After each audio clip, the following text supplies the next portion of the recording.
Alors, on a déterminé en faisant le mouvement d'élévation du bassin que Sébastien avait soit une jambe qui était courte à droite ou longue à gauche.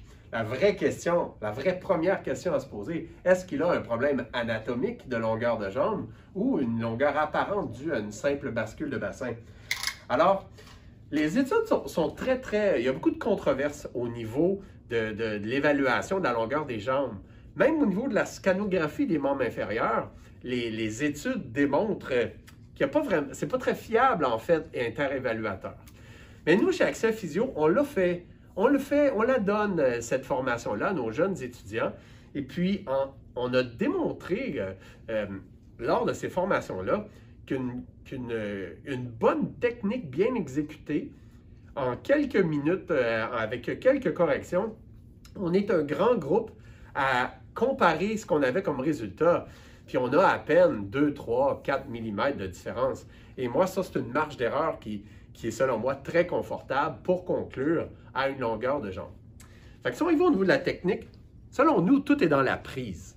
L'erreur qu'on voit souvent, c'est la façon d'exécuter le contact à l'épine iliaque antéro-supérieur. Fait que c'est bien important d'avoir l'index qui vient s'appuyer ici, juste en dessous, que le tape passe bien à l'intérieur de la rotule pour venir planter notre ongle comme ça sous la malléole interne. Alors ici, on est autour de 87 cm et je vais me donner une marge d'erreur facilement de 5 mm sans problème. J'arrive de l'autre côté. Toujours la fameuse prise index qui vient s'appuyer sous l'épine iliaque antéro-supérieure et je viens me planter le doigt comme ça dessous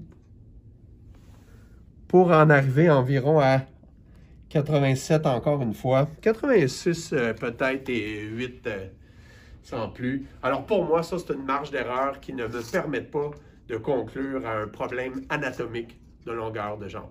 Ça se passe donc vraiment au niveau de la sacro-iliaque.